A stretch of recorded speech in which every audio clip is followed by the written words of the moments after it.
Welcome to Kelly Drye's AdLaw Access podcast, and this is Simone Roach. The Attorney General Alliance, AGA, hosted its 2024 annual meeting this June, bringing together State AGs, staff and industry for discussions on a number of topics important to AGs, including AI again, nonpartisan cooperation, partnering with criminal law enforcement, including in the fight against fentanyl, supporting small businesses and free enterprise, and protecting America's youth. And we provide some highlights. Attorney General Formella of New Hampshire kicked off the conference with a fireside chat on AI, where platforms promoted open access principles, more STEM graduates to compete internationally in AI, and combating CSAM.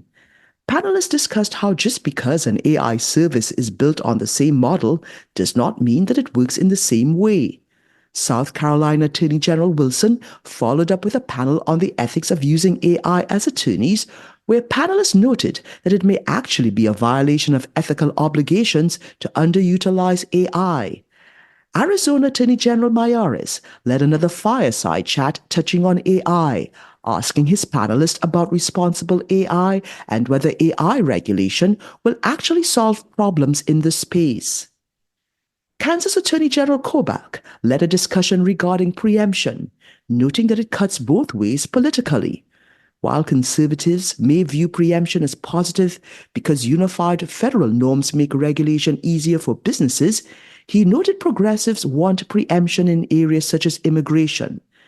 Panelists then discussed the value of ERISA preemption and pointed to alternatives to addressing potential issues with pharmacy benefit managers, such as using UDAP laws or regulating medical practitioners in that space instead.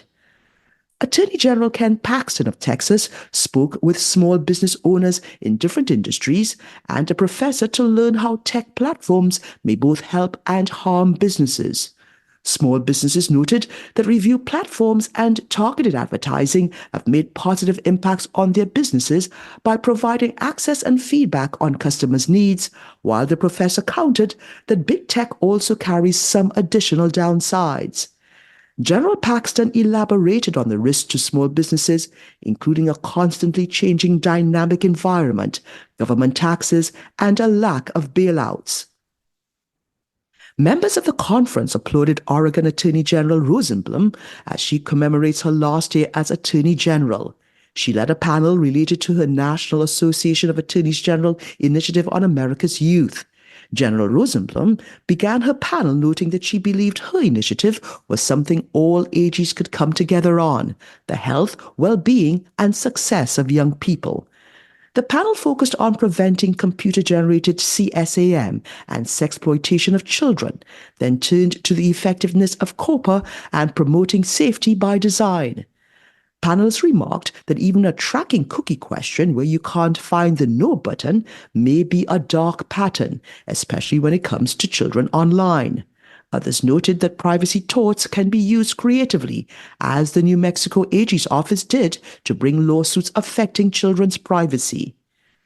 The conference concluded with breakout sessions, including an update on the organized retail crime enforcement space.